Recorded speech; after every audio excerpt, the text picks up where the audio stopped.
see everything. That's why when a mixed group, don't ever ask them, did you see that? Or did you hear that? Did you feel that? Because your melanation within your systems relate back to that.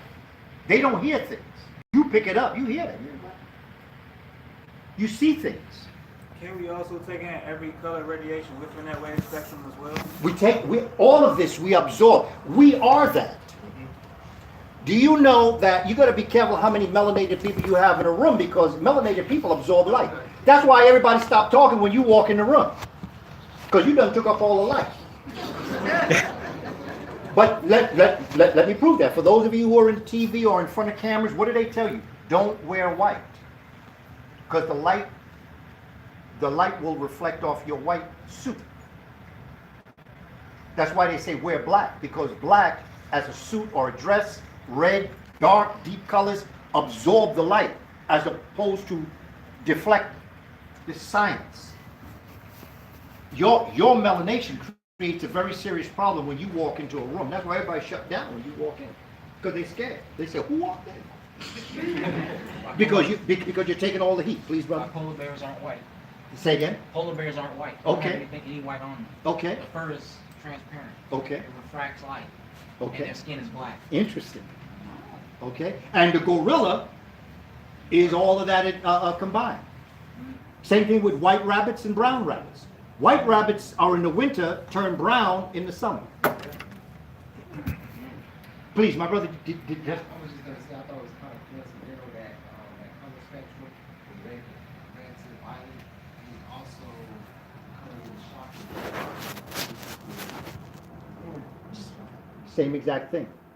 Because once you hit a certain point, you're out. You're not even on this earth no more. But you're not earthlings. You're really not even starlings. You're godlings. Godlings is a combination of stars on earth. Each and every one of you. And so then we start to define the different types of light, so that you can so that you can get a sense of. And again, I'm Africanizing this, because these science books ain't gonna tell you what I'm gonna tell you. So this is a combination of Delbert Blair, Bobby Hemmett, Phil Valentine, and the Britannica Science Dictionary. Sure enough. Because I can't handle what they say. Them people are something else, man. Let me tell you. Please, brother.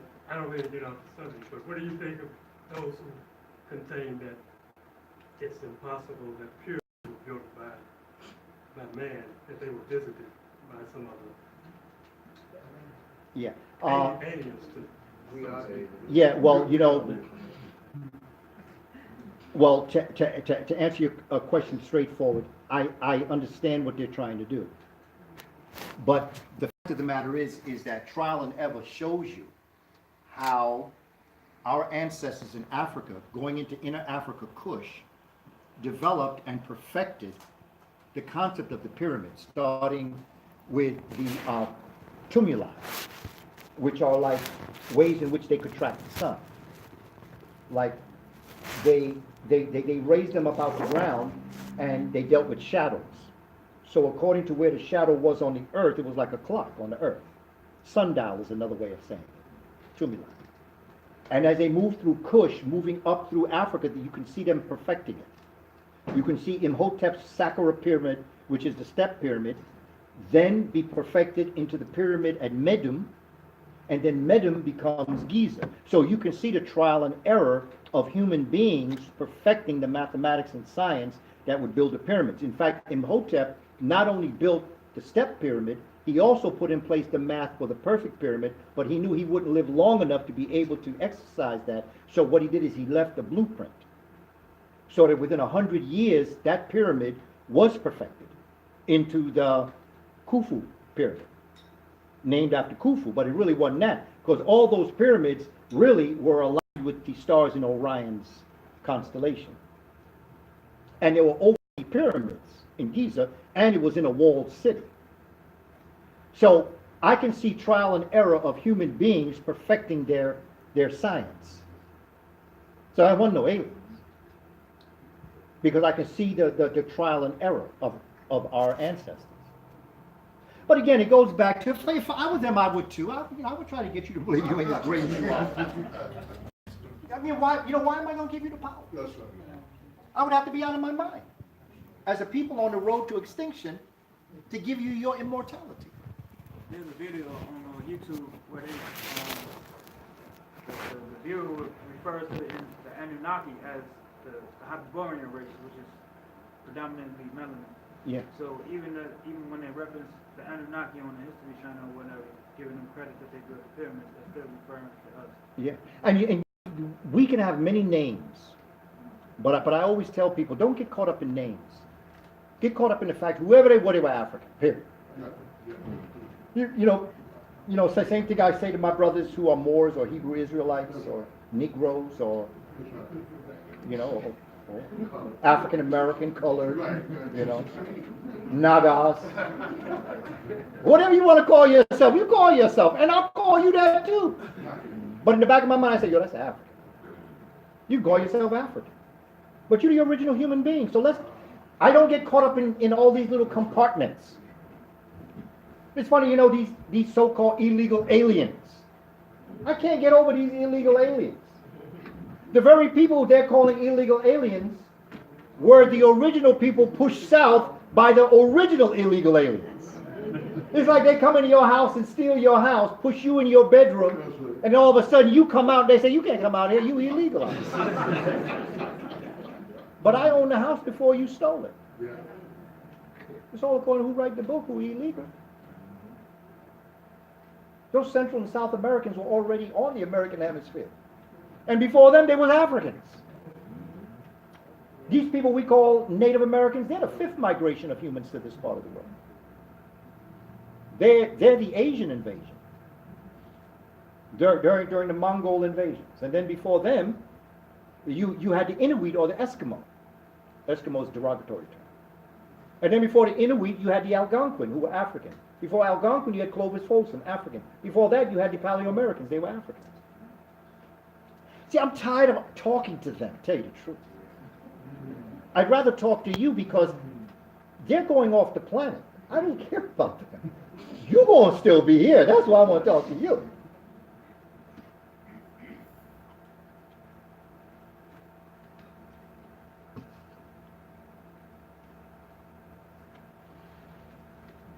That goes to tomorrow too.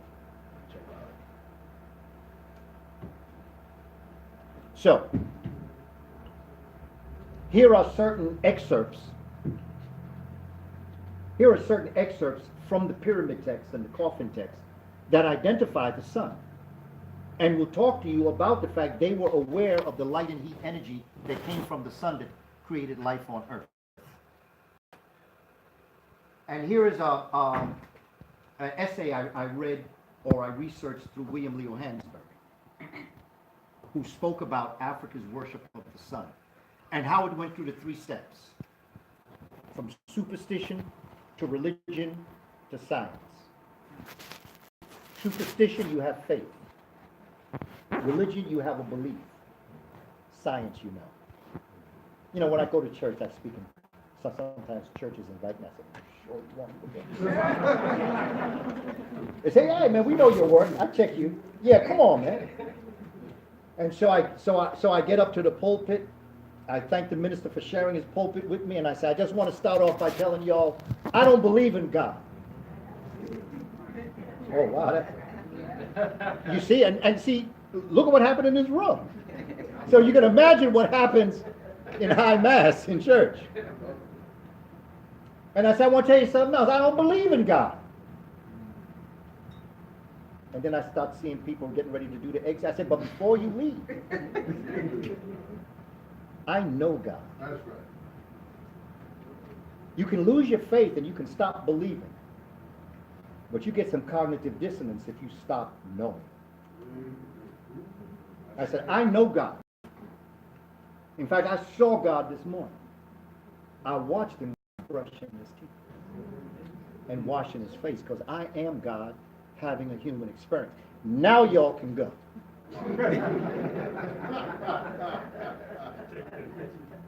And I say, look, every one of your holy books tells you that. Your holy book will tell you that God created you in his image. He didn't tell you that he created you in her image. Because that, like Dr. Ben said, to have a God, you gotta have a goddess.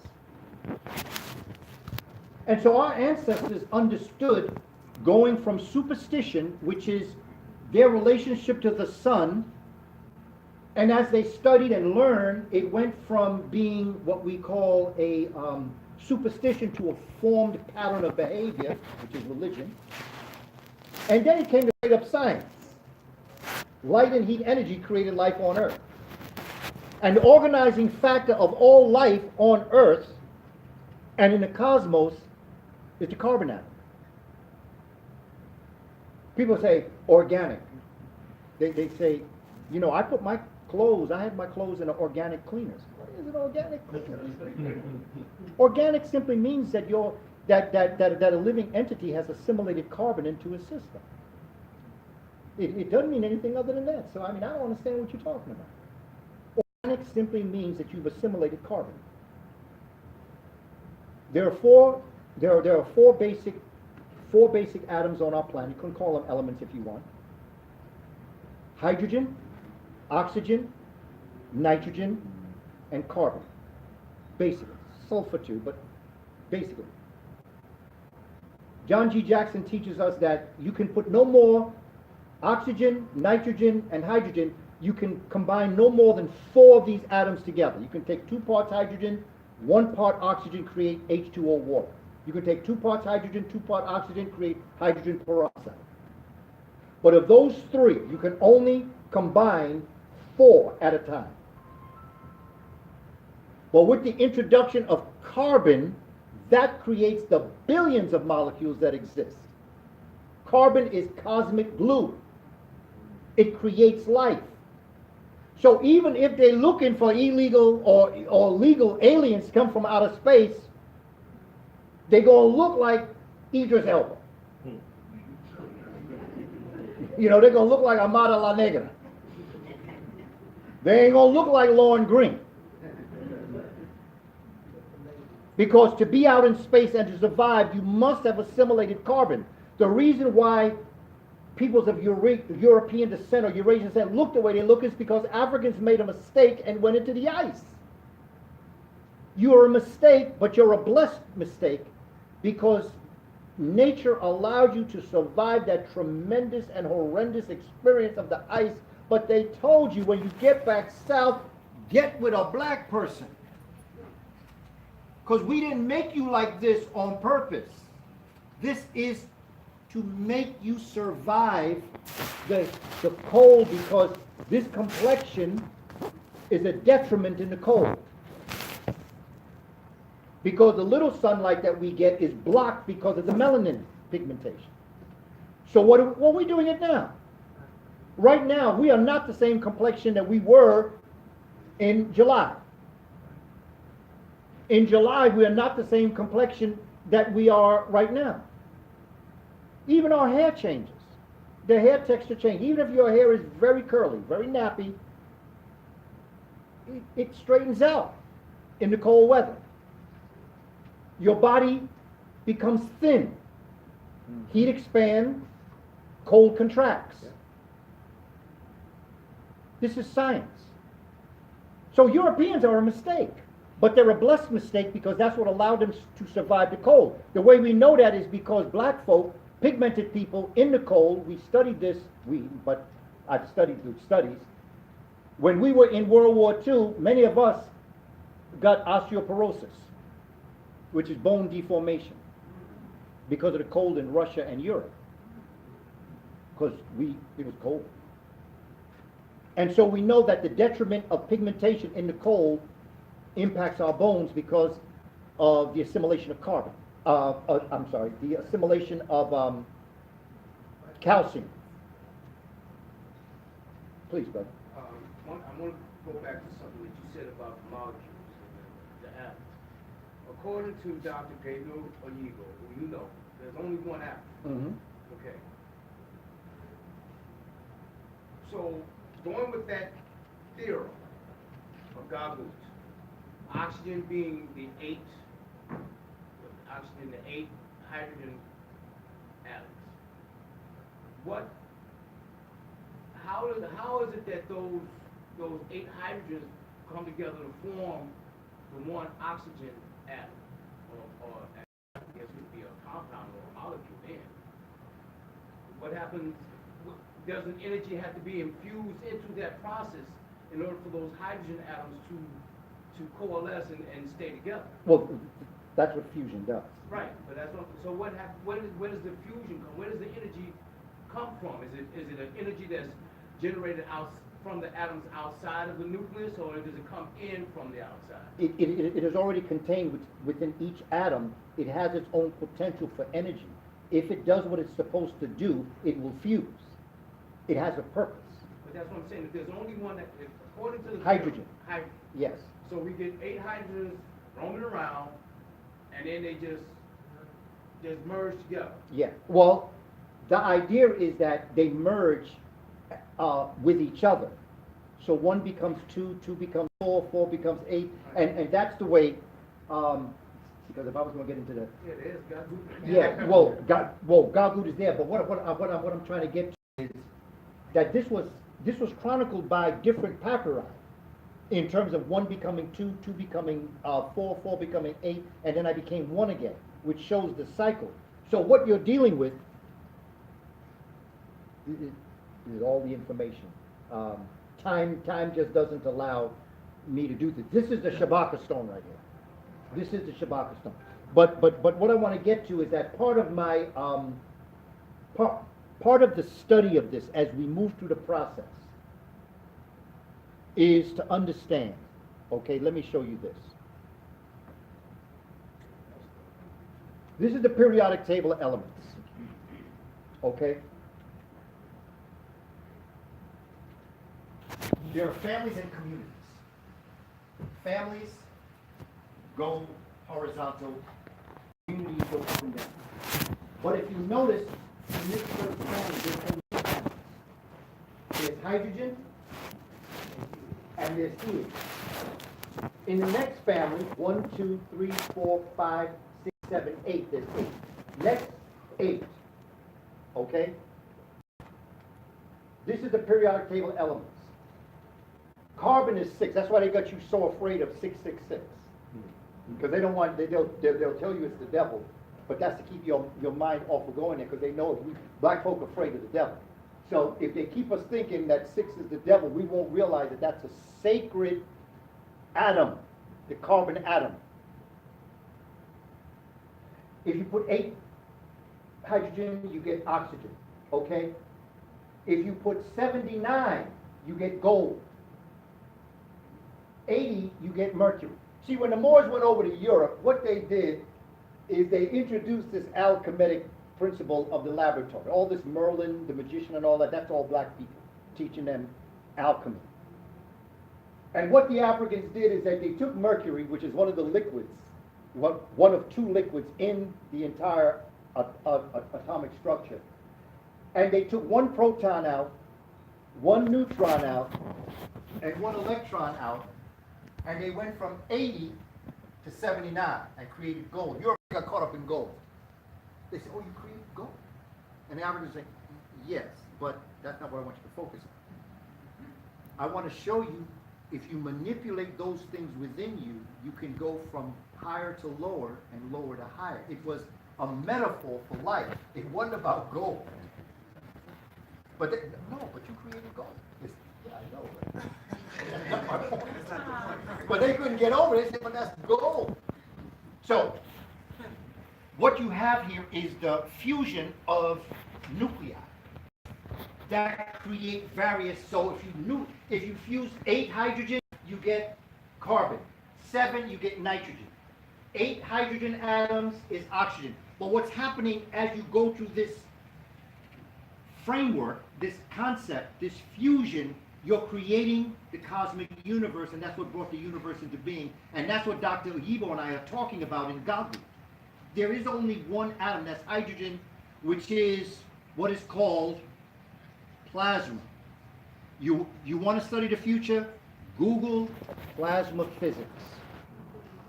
plasma physics.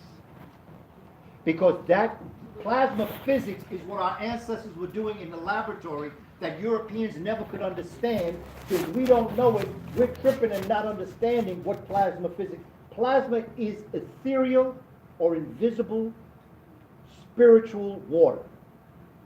It is the okay? And out of this nun, the Gagut, the grand unified theory. Okay, here's the grand unified theory, like sort of in kind of a nutshell. In 1800s, there's a man named Max Planck. He studied what we call quantum physics, which is the study of the inner world, from the skin in. And what he said, there's a neutron, a proton, and an electron. He studied it. Small world, the quantum world.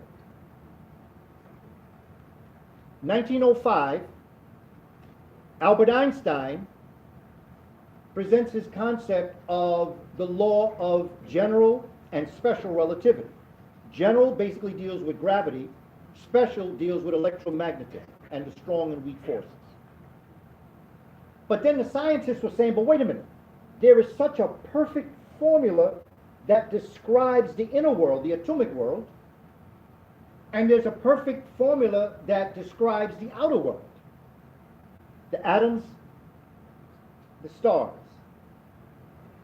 Is there one theory or theorem that will apply to both?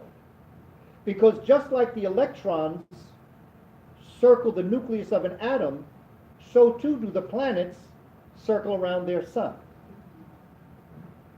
There's the same type of elliptical movement in the heavens as it is within the microcosm of the body. So is there a unified theory? What Dr. Oyibo has done is he has created that theory, which is called Gagut. In science, it's called GUT, G-U-T, Grand Unified Theory, that unites the outer and inner world. So, with that, let me go back a minute and show, remember the family that I showed you? The 2, the 8?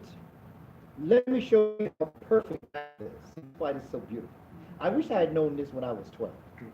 That's why I want to teach our children, because, you know, spirituality is unseen science. And science is seeing spirituality. It's such a, math and science is so beautiful. But this civilization doesn't teach it properly. And so therefore you get lost up in the tricks. Remember the 2, remember the 8. Okay, and I'm going to show you 2 other numbers.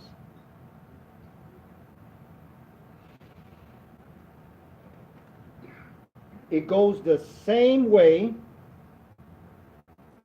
Remember that. Remember all. Now check this out. This is the atomic order of the cosmic universe. 2 times 1 squared.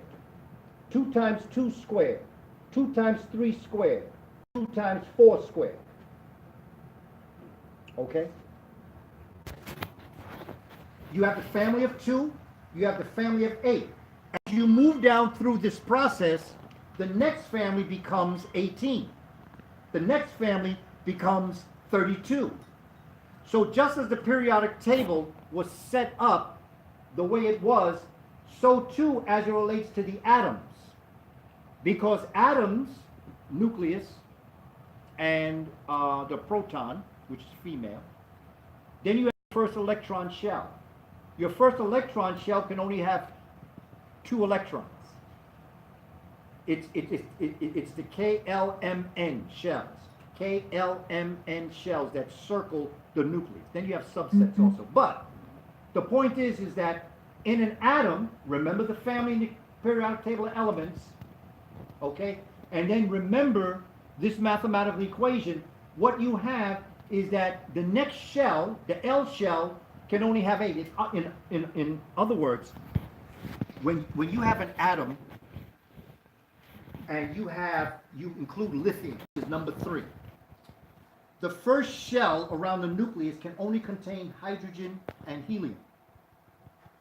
With the introduction of the next fusion set, you create lithium. Lithium is kicked out into the next shell because the first shell can only take 2. When that other shell gets 8, the next one after that is kicked out into the M shell. So how perfect the order of operations is in the cosmos as it relates to the atomic world.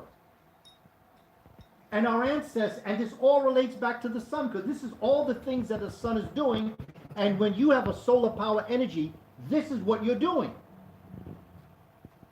Now, I've spent years studying this, and I'm just so sad that I didn't know this. Because, you know, this is so beautiful. Nature is very beautiful, and school is wonderful. And there was a time when African children were trying to bust the door down to sit with the master teacher, to know this. Now they're escaping school. Wasn't no truancy in Africa. There was no such thing as a truant officer because nobody ever had to chase children down for an education. In fact, there was truant children who were trying to chase the master teacher down. Please.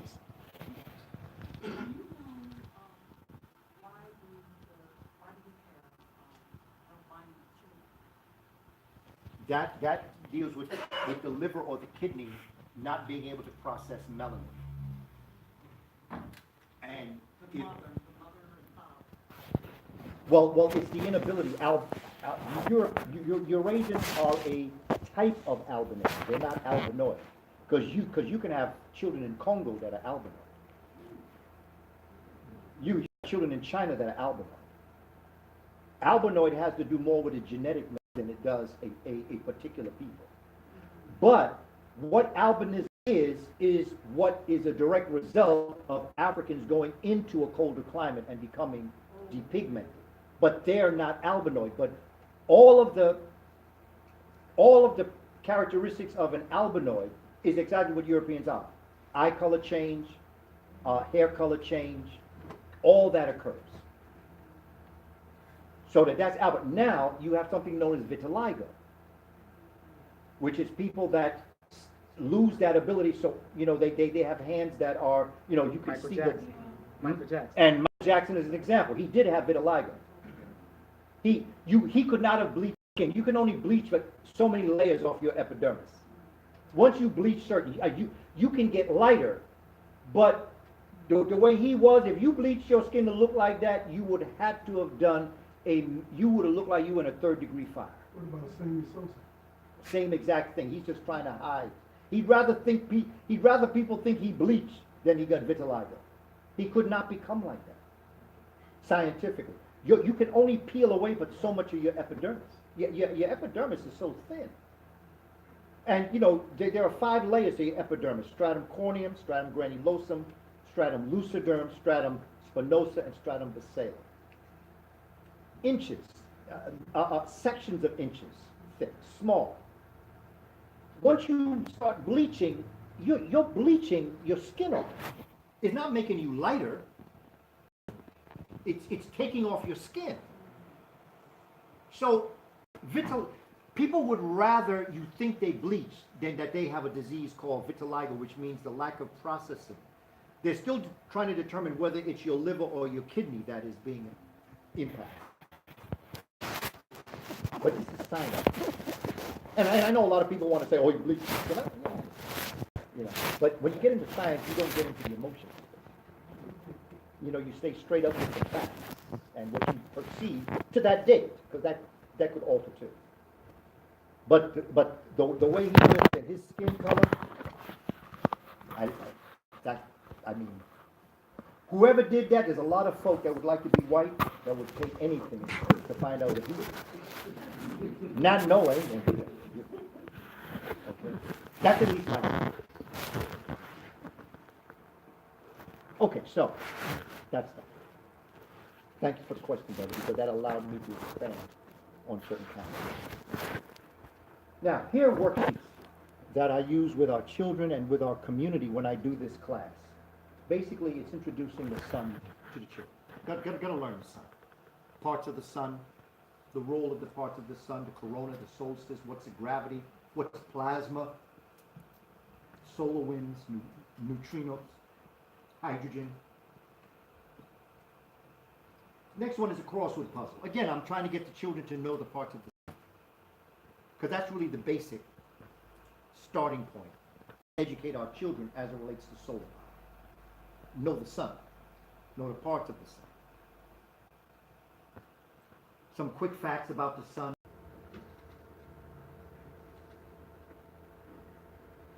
Sun activities. Have students write a diary, separate the class into 2 different groups.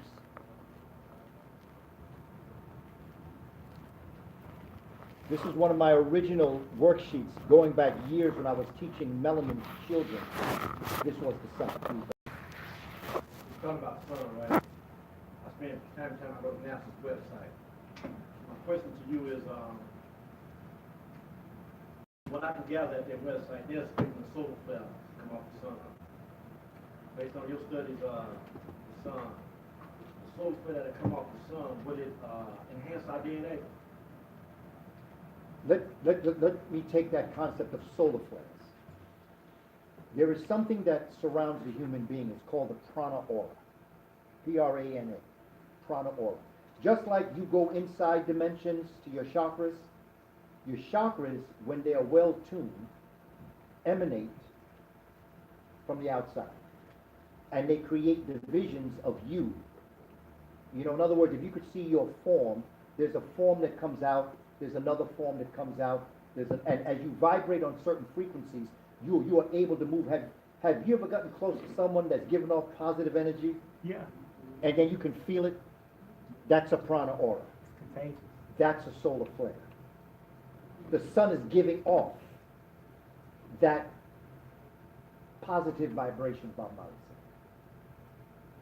said. And so, everything that the sun does, I can see a human do, but am I answering your question is what I want to ask you now.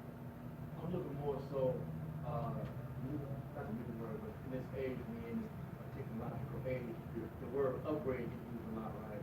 So, with this solar flare coming off the sun, I get what you're saying from the human body, and I'm coming from this being a solar system. A solar flare coming from the sun, would it upgrade our DNA? That will allow us to transcend to a higher level? I would say yes and no, but I would say no because I think we have the potential to do that anyway. Nothing outside of ourselves can do anything for us that we could not do. You were born with everything you ever need to ascend into the highest realm of the cosmic reality. You have it. The question is, what are you doing within you to make that happen? Nothing outside of you do you need. You're born with everything you need, and with the relationship of the sun to you, that is a symbiotic relationship.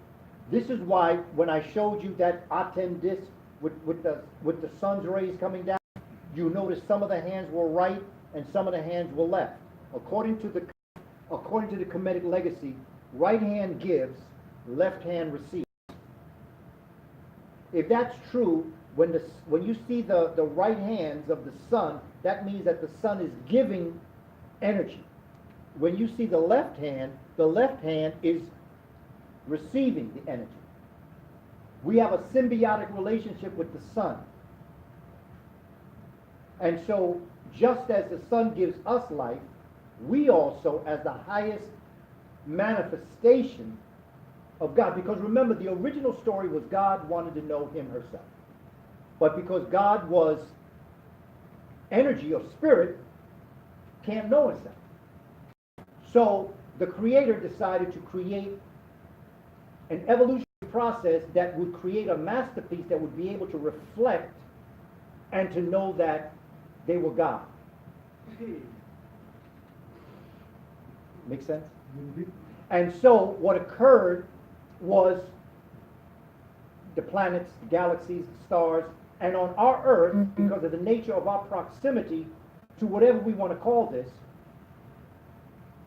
there was water, it was a gaseous ball. Because of interstellar space, the gaseous ball in cold space began to balance itself and created a core. Out of the core came a dynamic volcanic earthquake event that brought land up. In that, in the waters came protocell, came plants, plants fish, fish amphibians, amphibians reptiles, reptiles mammals. And then mammals started to evolve and grow.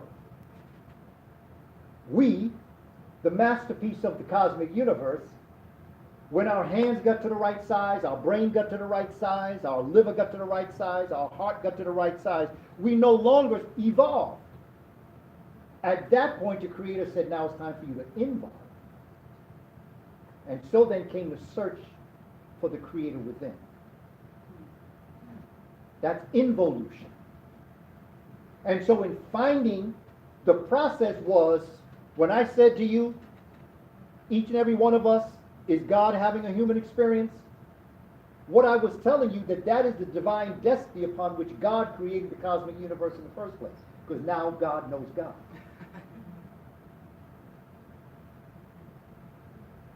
And the way we interact with each, there's only two principles in the cosmic universe. Know that you are God having a human experience, and treat the Creator's creations as the gods that they are. So when you say something to somebody, your word is your bond. So what if they don't know who they are? Do you still address them as you know who they are? Absolutely, because they are, they just don't know it. So when you know, like when you address people as God, goddess, okay, that's right. But the system has got us so afraid to be called heretics to ever think you're God, even though it's written in the books. The moment you know you are God, you don't need the pastor to be the intermediary between you and God. The reason why that man making so much money up there at the pulpit is because he's convinced his flock that, yo, I got direct line. Okay, I got God on speed dial. I got the phone, you don't. But for $20, I'll make that call. So once you realize you got the phone, beyond that, once you realize you don't even need the phone because you are God, the only thing you respect pastor, okay? But by that I mean this. A proper church will raise its people. Like right now, for me, we in church. Well, yeah, we in church now. All right, Professor.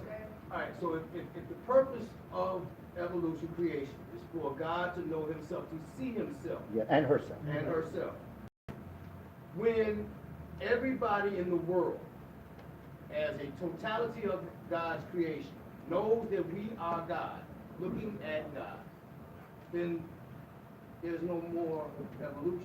There's no more reason for the creation to exist. The circle has been complete. No, because that's when God got to get to work. Because although evolution is, you know, it's like if you're doing something and on a physical level there's something that you have, like if you're building a computer, you're not building the computer just for the computer to sit there, you're building the computer to do something. So once you build a computer, that's when you start working the computer. So once we got to this level, what we should have been doing and what we did back then was we was traveling in space.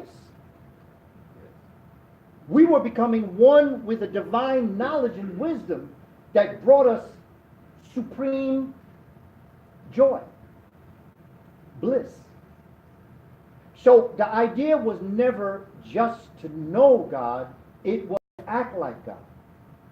To know that you have no limitations to what you can do. And to enjoy that creation. Because in us enjoying it, the Creator is enjoying it too, because the Creator is within us. Each and every one of us is the Creator having a human experience. You know, like I tell people all the time, I say, keep on keeping on, it ain't over till we win. But after we win, now you got to get busy. You know, winning isn't the end. Winning is getting to the point in your existence where you then can move forward and produce God-like products. And at one time we did this. I believe we ascended into a seventh form of human being. Australopithecus robustus, Australopithecus gracile, Homo habilis, Homo erectus, Homo sapiens, Homo sapiens sapiens. But there were Africans on the planet that became what? Homo sapiens supreme.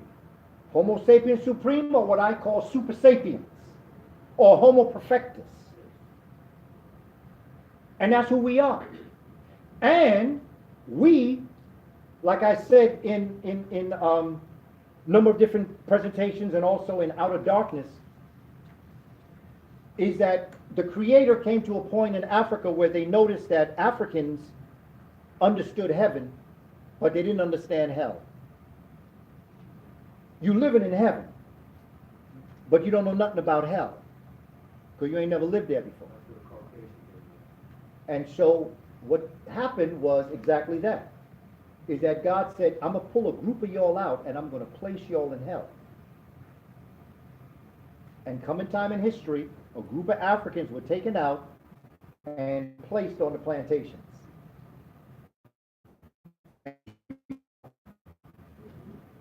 We don't have to theorize about hell. We live hell. We've been there.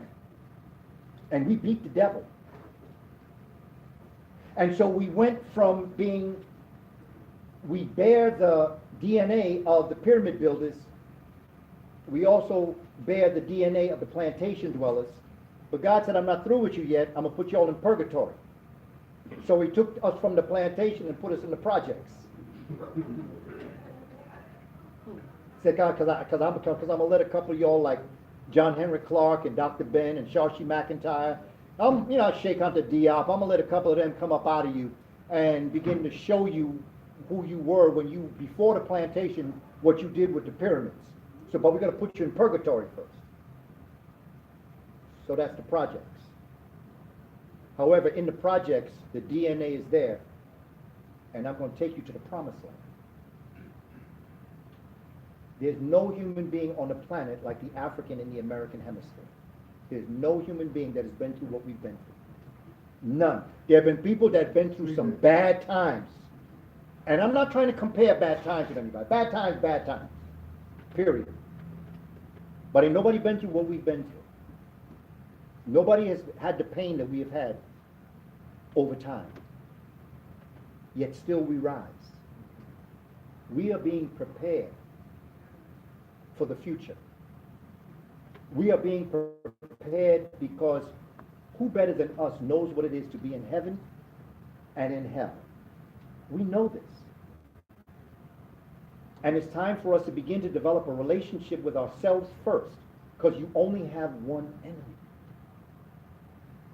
Psychologically, we have to get out of this that the white man is an enemy. The white man is not an enemy.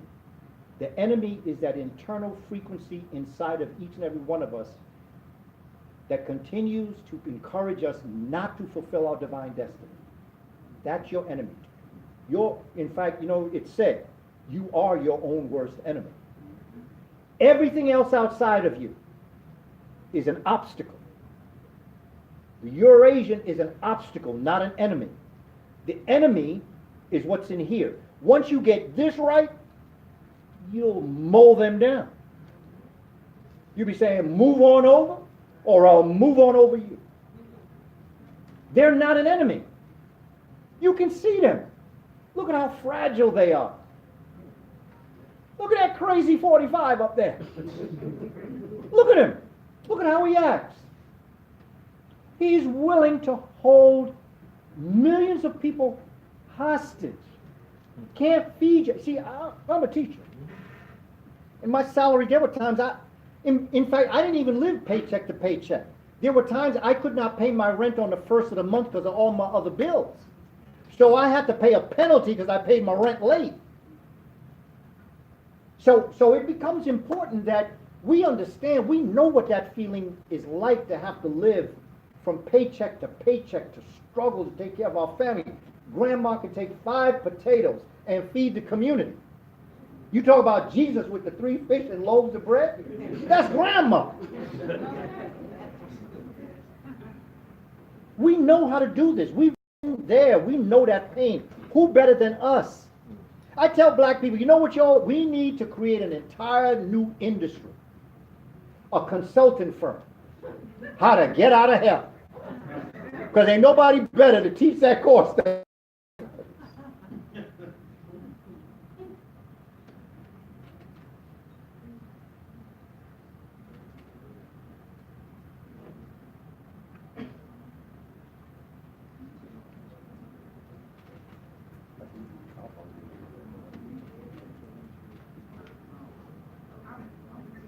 well, there's just a couple more things I gotta do, and then we can do question and answer, things like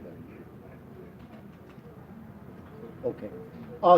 So what I'd like to do now, which I think is very important, is I just want to give you my book list for children. Okay? These are children's books regarding solar power energy.